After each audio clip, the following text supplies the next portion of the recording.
de tuntun ndo me ko me dom baba no kunsi ya to ya ke no ko je di mu kwe iwu play kuye ya no kwese awa ya no kwesi na jaka sa vese ende goma izu tunto gaga bro ya hasu aro wezon bro de ya wo te na do ga sate ya no pata uta ya na ke uta au da ke mo kwesi no ka iwu bomba bote ya da bomba bote te ake te tu ala de iwu o viva gaide sigaro we viva gaide o gala viva gaide o viva gaide o iro we viva gaide o gala viva gaide o viva gaide pare vero we viva gaide o gala viva gaide o viva gaide o pere puta foca gaide o gala viva gaide o viva gaide ataco puta veto gaide o gala viva gaide edala reji la dewa tamboripo la dewa tamboripo aga puede toda sabe tu no me ko me pedam baba kusiato ya chero ko jadi kwe iwu الهدى لو ما ولف الهدى ìtọ́pẹ́ náà máa wà họ́lù pẹ̀lú tọ́ de epo mi tó gbẹ mídọ̀ ń tó tóró mi tọ́ de wá fìlélẹ̀ bí ṣẹṣẹ dọ̀gbẹ́ diga náà yín dòkúròpó mi mẹ́ bí tán mi náà mọ̀ dọ́mọ́rọ́ lọ la communauté musulmane de Atlantique ewé tó fi gbẹ̀tọ́ nùkún dìde mi tán lẹ́ ọ yewé pléta tó fi ìmáàmù central dalada ewé sultana mi mẹ́ bí tó fi rúwà mi tán ọ̀gán dàhó pàbílíbà pọ̀dégbè ètò ìjìgla dọ̀mlọ́lọ́ òkwe kó àtọ́sáwọ̀ ètè ẹ máa kà ó sọ́jà fi dé ẹ náà sáwù ká mọ̀ ẹ náà sá 2100 tó àìkún pààyàn lọ jí dèmi wá dùn pé kó dàá pọ̀ mọ́ ẹ̀kú ẹ̀dúdú náà jẹ̀ dòkúrò mi tán jí náà le mamu central dalada ó sì gbèwẹ̀ mi náà sè.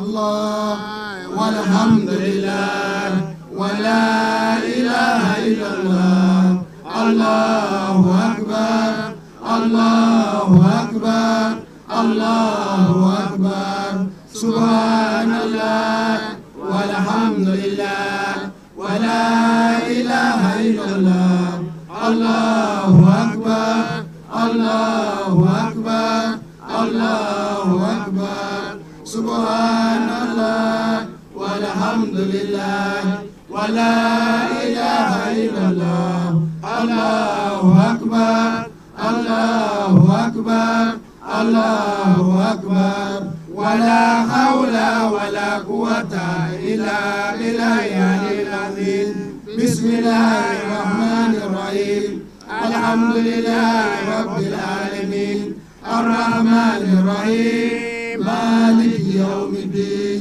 iyyaka na'budu wa iyyaka nasta'in اهدنا صراط المستقيم صراط الذين أنعمت عليهم غير المغضوب عليهم ولا الضالين آمين اللهم صل على سيدنا محمد الفاتح لما أغلق والخاتم لما سبق ناصر الحق بالحق والهادي إلى صراطك المستقيم وعلى آله حق قدره ومقداره العظيم سبحان ربك رب العزة عما يصفون والسلام على المرسلين والحمد لله رب العالمين صلوا على النبي الكريم صلى الله عليه وسلم Jo mi le bio mi bilo mi pri ni mo level jijan. To ena chendo pro mi ton le. Ma u gbaro to ne mi ko mlane mi ko si finio mi wa dogbe nu président de la République poto gouvernement to po mi ko si finio mi wa dogbe nu préfet mi ton mais mi ton se ya mi ton togoton ene ayino le ne mi dogbe na ne mi wa dogbe nu a hosu daho de se yolo dadak po de beton bodo mina no awa jije me kale o mi dogbe nu dopo iton le bi mi won debua mi gosi finio mi wa dogbe nu dada deso sado hoso mi dogbe ni do ede sin fifaro voa ekade sin zozoro voa ewe zo me yo mi me malele bodo mi na khode do nu wa loji imam chero bodo dada ekun ko be ku oduro e cheche wo bewe ko aton elakpo ene mo mi gbogbo mi nadu do mausi mo sagunde tin boblo ko kango don tene do gba me fi we mi ze bodo biode nanu akosu mi to poribe bodo akosu ese yoro to mo wale kale jan gbe male wa le yo mi biode ye me bi mi ni kudo je hosu ni sisi do yiro ikoton bode gbe na ma fansi kwe kwaton mi gbẹtọlẹ sí inú kíkà sí àlejò bẹẹdà kúọtọ mi tọrọ pé kó àtọńdú ẹrù sí ipò ojú rẹ pé òun ṣaagun sẹkùn ìtànlẹ ọ yìíká zọdọ yìí ní dọdún jẹkọsùdọ sunzanwe gẹẹ gbọwẹdẹ lọ sí ipò ojú rẹ pé imam central aladatọn èkó dẹnu jẹkọ ẹbí náà blo pé kanwe kó donu tẹnẹ dọ yìí blomu la yìí má di fi yìí blomu nùgbó. Yawoma de kunton alukura lole de kunton sekwe to be si wensa gunde ka modolu lewu mi de gbetole o edon se to je ko di dodin bodo egbe si ansanjie blo sunzan we bokna blo sunzan aton bo yoyo di nale jeji do si po ji mi kwa blo je ko so mi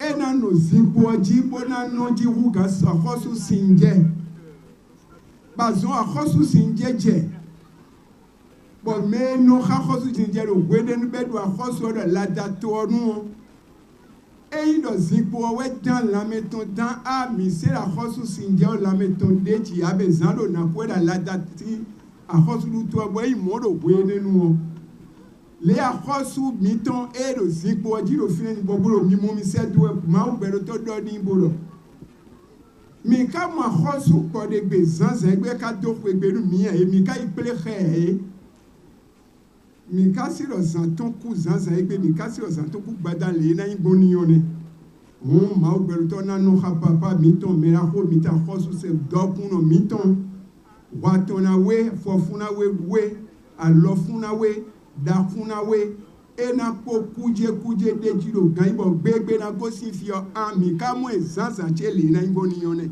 do yinko Jesus Nazareth tome mi no te o people le o me se mi to le mi chuto belo na pe no go endo no mi to fi vechi no me se mi to le chuto ai ho belo na pe don de o that po de gbe o jijo le do nyewe do fi pe pa ton ni boka jijo mo wa jijo eni fewu we ni we fun alo yan di sin de ko ya da gbe sin de ko ade agba yan do jinu we jewe do no e wa we do fun me ati si ami togodo to me fi ti alo pare bo me ga do kunu tata mi ton le da pa to fine tintro si bo mi do pe ni do je ni kuche boku do ho Jagabi miton ko ndene ngobo yilo afoyele ho me o e jajonu mi e jajobo vimi mo ni le gbe kandenu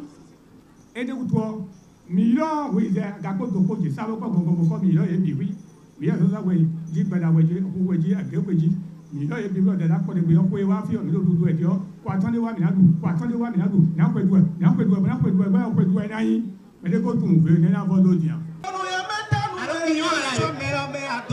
suero blera huasosi.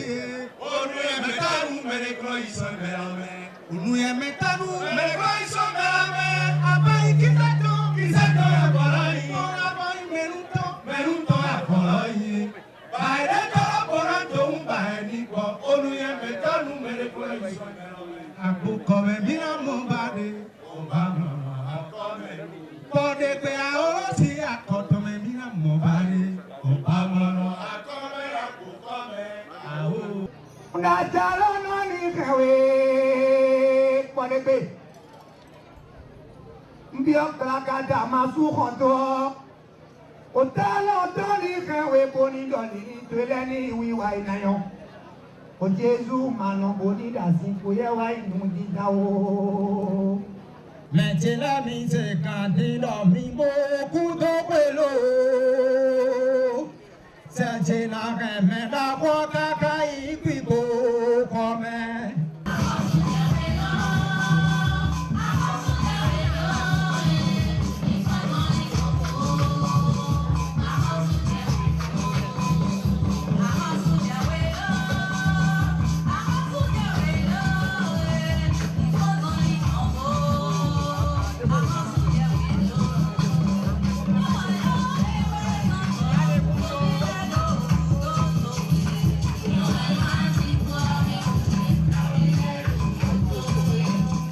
Bienvenue sur la terre sacrée d'Adjaoto.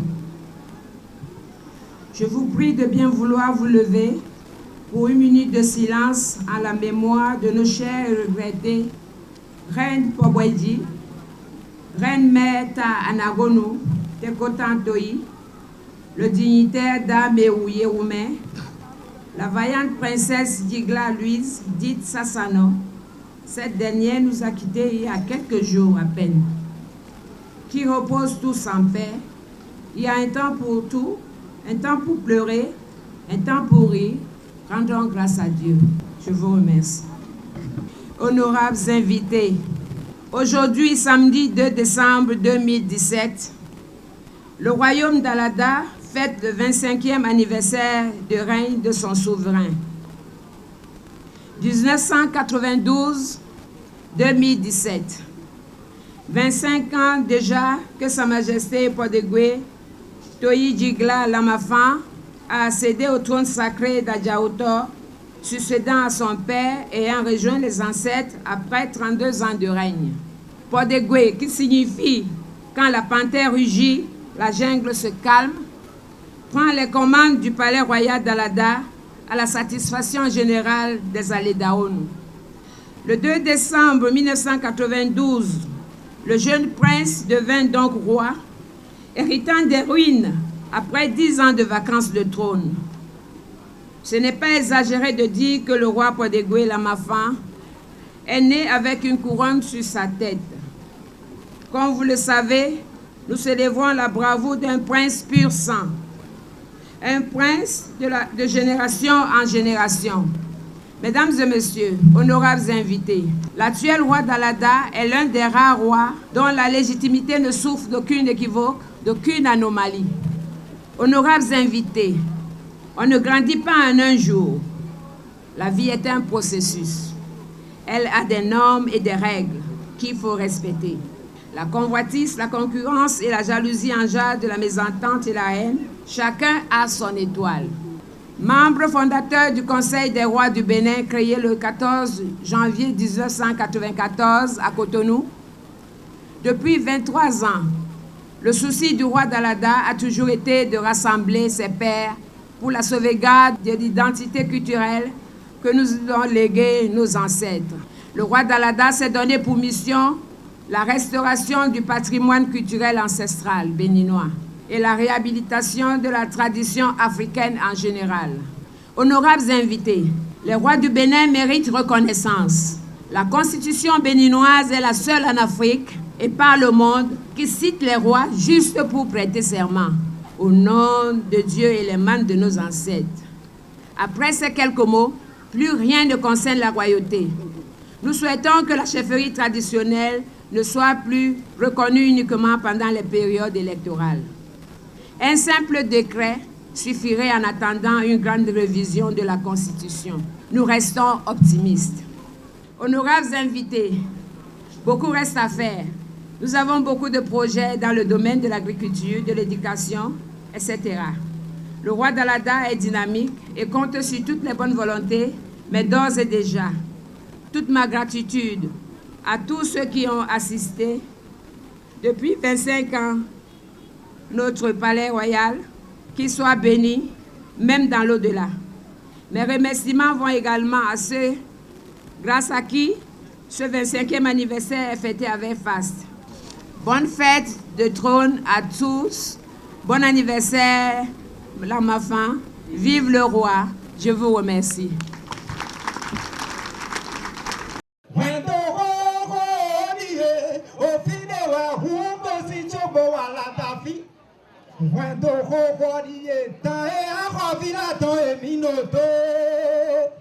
Bonu jata kwi biome o kaka o tato na ibeta osi bonu ja hobi lesi ta kwi bio ajata do na wilisi aja hosu do ko anya hosu da ho prigidi bo kono ya beti dembe a hosu ta we bo kono ya beti dembe e wa do pe ya kaka bo izu kame akafo bodo hiwe kaka bo ima mili khodo bodo zu kame don Ema mili kondo kobo no te opon kaka Ezanu la do kwa lobo Okwa kenu bise Se do mele mele beno E no te opon kaka Boda timpawe Okpeta je kado na non fi Bose igudo boya tinti bodo konto to meseto Zande na ibo zande na wao Babo tu jewa kweton chakala un Bopo gudo bopo nukon bopa disi bopa mi o kakayo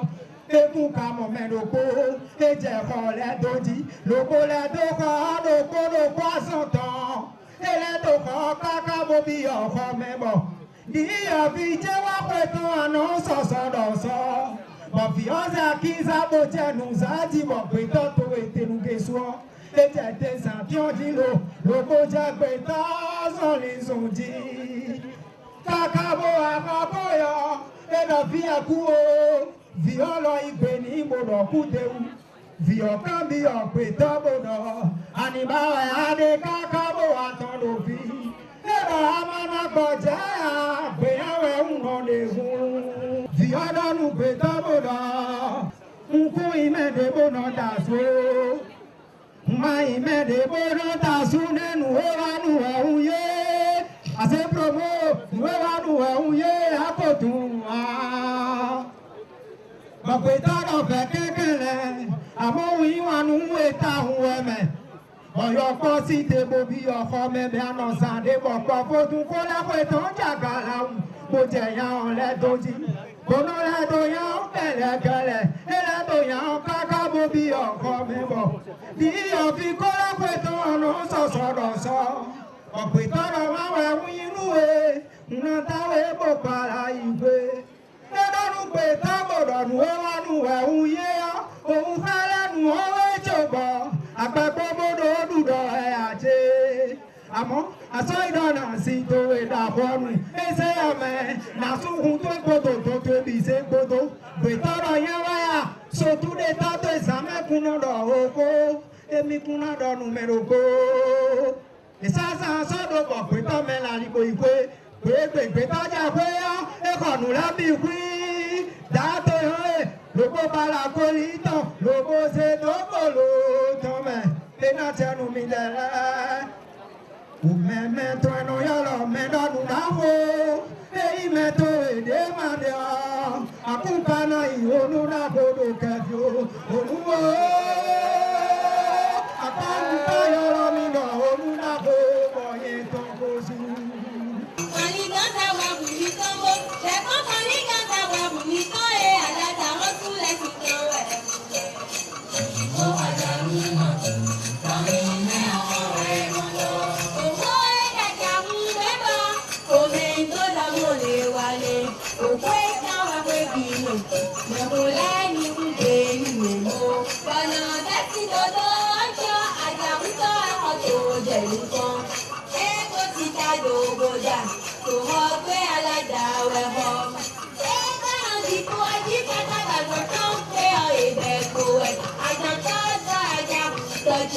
Gbogbo búdújọ́ ọmọ yìí. Àjàó tàkà ìrẹ̀lẹ̀ lólè mẹ́lẹ̀ máa sọ̀nà sí ìkókò mi.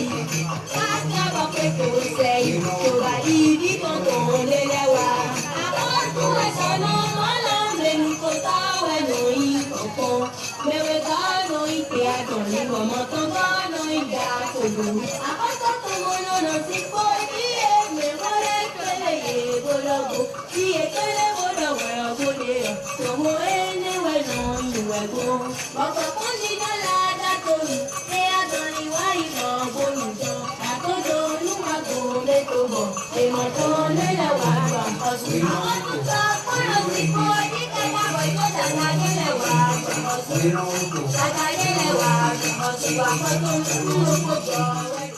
Beaucoup de nos artistes qui ont eu à chanter ici ont des rappels de certains faits qui concernent la création du royaume d'Alada.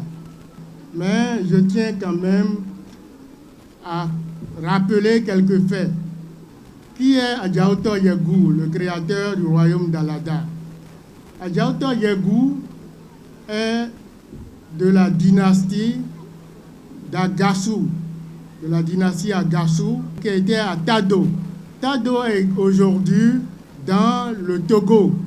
Alors, comme ça a été déjà dit dans une chanson, c'est dans la forêt que le roi de Tado d'alors, Tengesu, qui était sur le trône des Agassoubi, a rencontré la princesse, a rencontré la mère de Tado Yegou et se transformait souvent en femme, souvent panthère, souvent femme, une très jolie femme, à qui Tengesu a fait la cour tout de suite, mais qui a accepté d'être son épouse à condition qu'il ne révèle son secret à personne.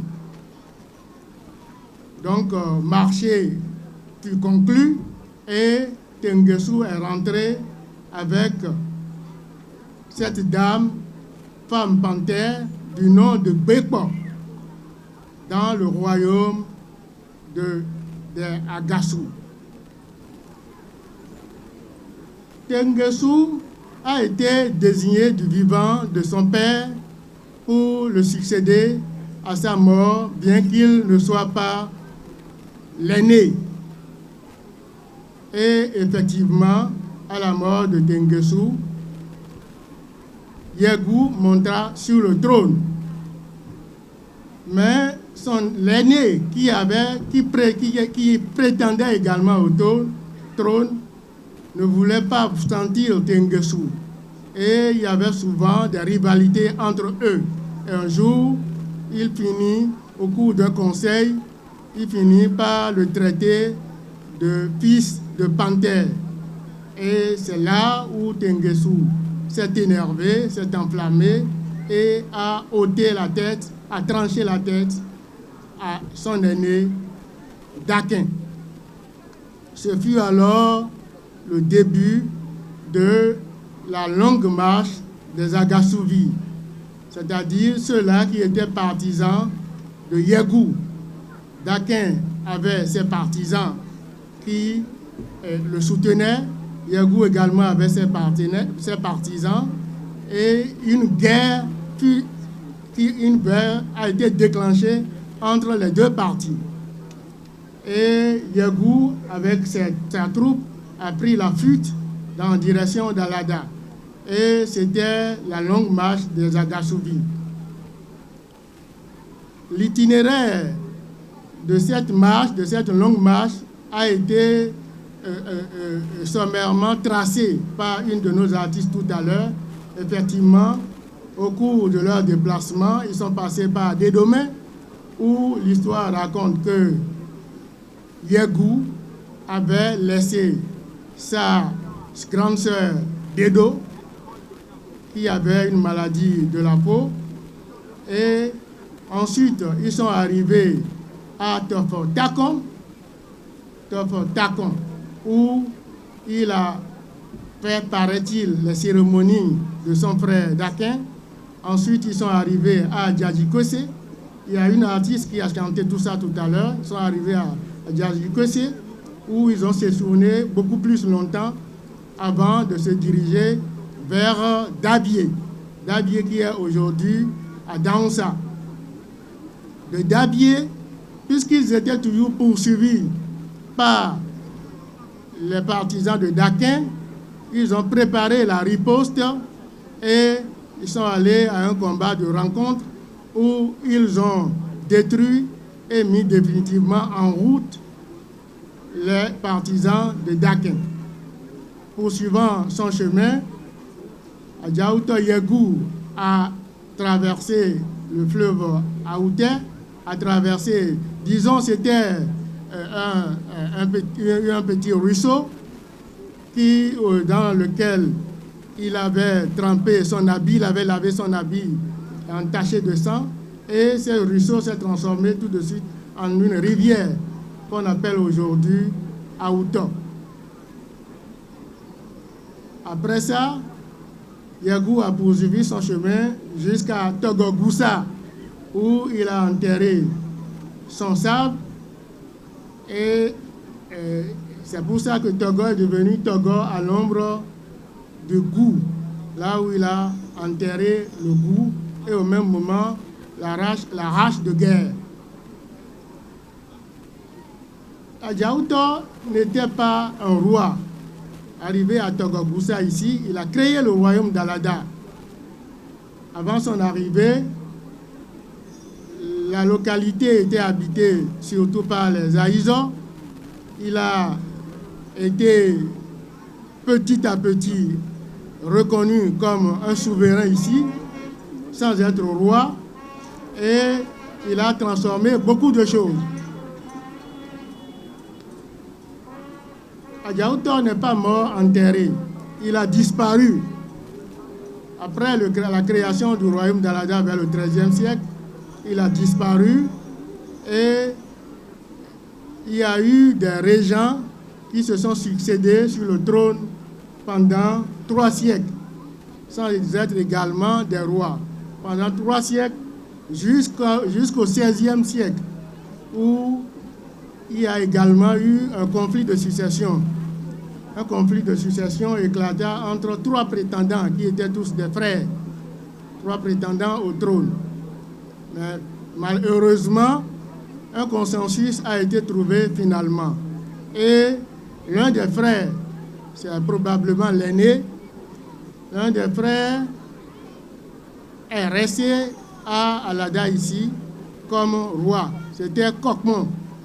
Et il a été le premier roi d'Alada.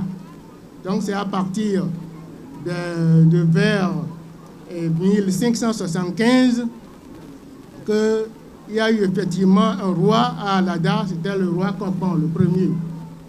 Ensuite, le deuxième frère est allé vers Porto-Novo, où il a créé le royaume d'Adjaché, sous le nom de Théagmali. Et le troisième frère est allé créer le royaume d'Abomé, sous le nom de Dakodonu.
et messieurs, depuis 25 ans, la Cour royale, sous l'impulsion et l'intelligence de son roi, a inauguré une ère de profond renouveau qui a redoré le blason de notre royauté ici comme ailleurs.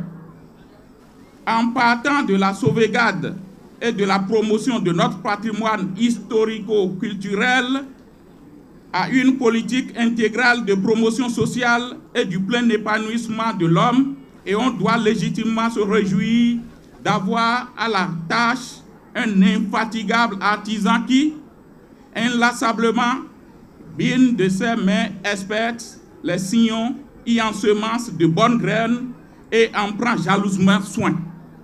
25 ans de règne, déjà 7, mais vous n'êtes pas encore à midi de votre règne. Dieu le Père céleste vous rassasiera de longues années dans la paix et la santé. Majesté, alors que s'ouvrent les manifestations marquant le 25e anniversaire de votre accession au trône, c'est un sentiment de joie intense et d'honneur absolu d'appartenir à cette cour qui m'habite et m'anime. C'est avec de vives, saines et légitimes émotions de saluer la reine Djehami pour son appui et soutien indéfectible aux initiatives du roi, notre Majesté Kpodégbe Lamafan. Majesté, reine, soyez-en infiniment remerciée pour votre collaboration auprès du roi, votre époux.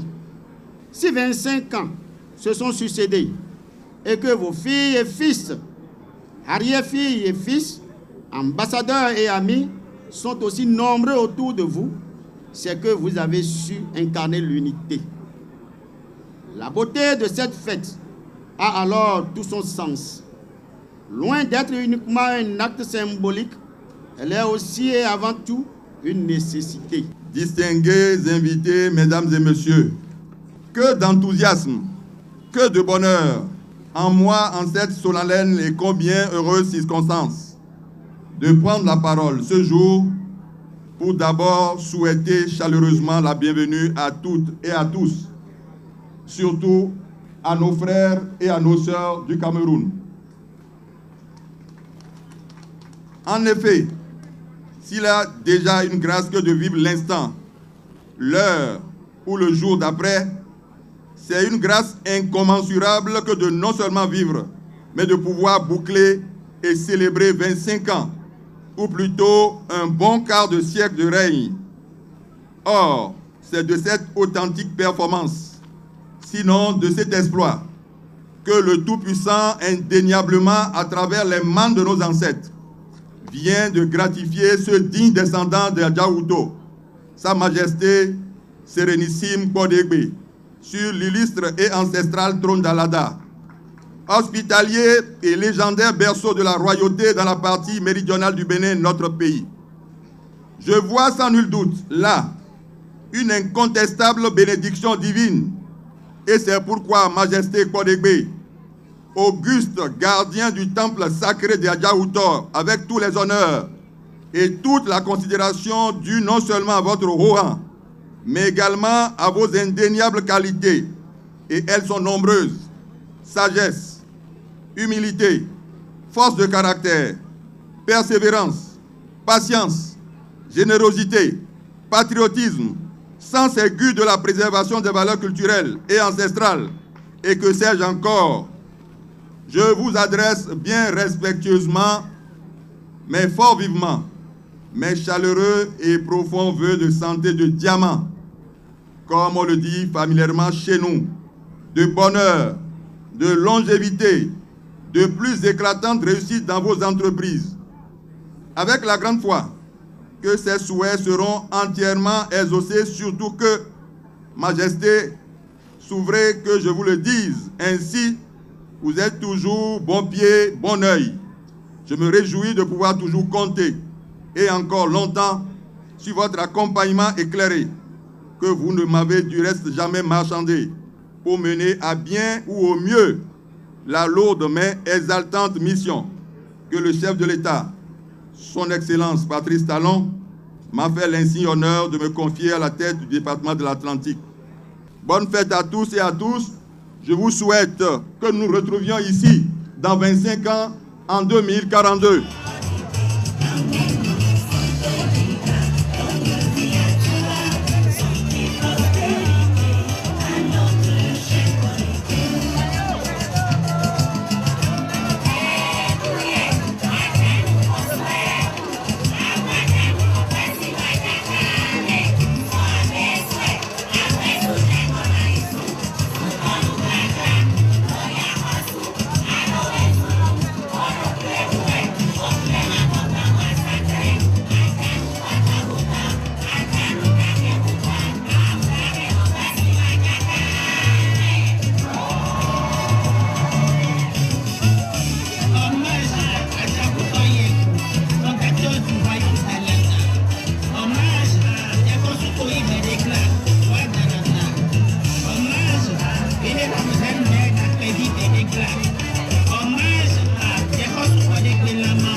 Sa Majesté Bodegbe est un ami, un frère, un papa.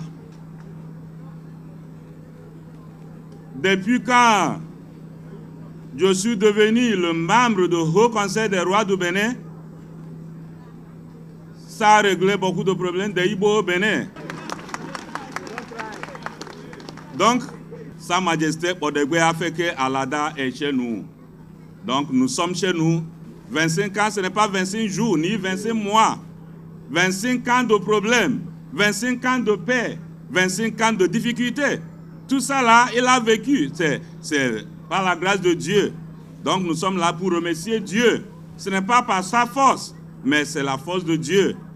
Et je demande à longue vie, la trône de Bodegbe, longue vie Alada, longue vie Bénin, longue vie République de Nigeria. Merci beaucoup. Alors, les dignitaires, les princesses et princes, ceux qui sont habilités à prêter main forte à Sa Majesté le Roi, pendant cette cérémonie solennelle de bénédiction de Sa Majesté, je souhaiterais que la machine soit mise en marche pour que nous puissions, dans la joie, l'allégresse et le bonheur total, recevoir cette bénédiction. Majesté, Reine Djekhami Dalada, président du comité d'organisation, Ardrésiens, Ardrésiennes, distingués invités en vos rangs, grades et qualités, mesdames, messieurs. Nous voudrions, au nom de la Cour royale d'Alada et en notre nom propre, vous souhaiter la bienvenue à Aleda Togoudou dans le cadre des festivités marquant notre 25e année de règne. Merci d'avoir accepté de faire le déplacement de Togo Moussa. Que la paix soit avec vous. Distingués invités, notre objectif primordial depuis notre intronisation sur le trône hautement sacré d'Ayaouta, le mercredi 2 décembre 1992 à 2 heures du matin, est de pérenniser la tradition de nos ancêtres dans la sagesse et la dignité. Nous sommes soutenus dans cette noble et lourde mission par une cour royale dynamique, des princes et des princesses infatigables, des hauts dignitaires irréprochables et des conservateurs de trône qui accomplissent leur devoir avec zèle et dévouement. Depuis 25 ans, nous tissons la nouvelle corde au bout de l'ancienne en vue de redonner à l'ADA ses lettres de noblesse d'antan. Notre bilan sur le trône hautement sacré d'Adjaoutor est on ne peut plus positif. C'est le lieu et le moment de remercier tous les inconditionnels de la couronne royale de l'ADA. En ce jour solennel, distingués invités, tout est grâce et bénédiction. Ainsi donc, au nom du Dieu vivant, créateur de l'univers visible et invisible, au nom de notre illustre ancêtre Adjaoutor, au nom de tous les anciens rois d'Alada et du Bénin, au nom des entités traditionnelles du Bénin, entités célestes, terrestres et maritimes, nous bénissons les Ardrésiens et les Ardrésiennes et tout le peuple béninois. Vive la culture au service du développement, vive le royaume d'Alada, vive Diarossou Poligui Lamafan, vive le Bénin. Merci de votre attention.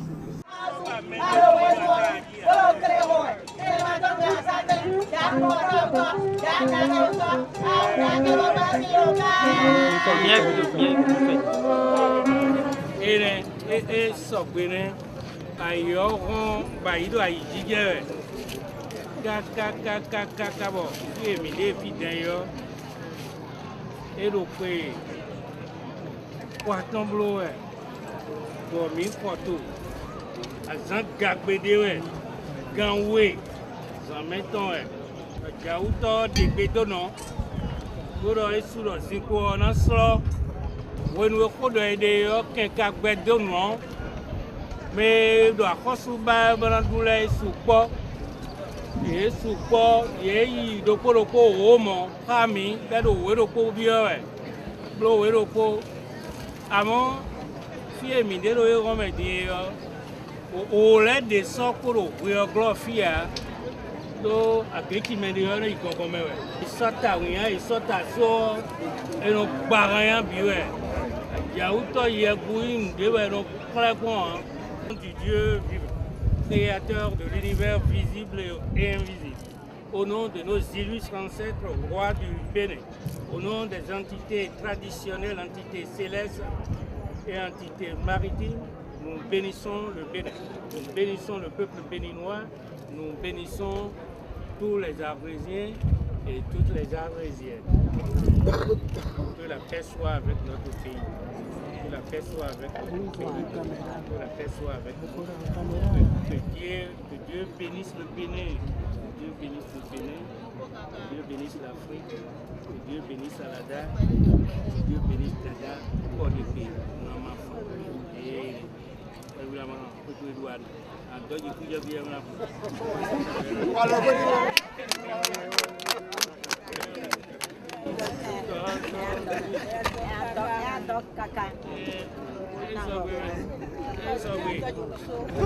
Adjaoutor, Yegu, Debrato. What is the work we are not over me? We are not the great over me. You say we don't the great door. About the two one to tell the doctor, one to tell you.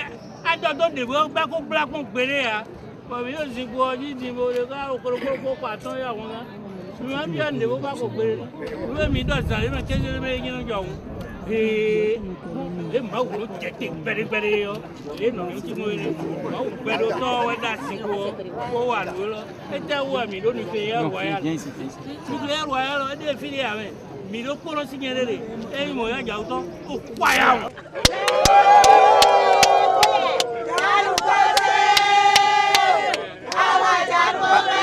Order. Order. Order.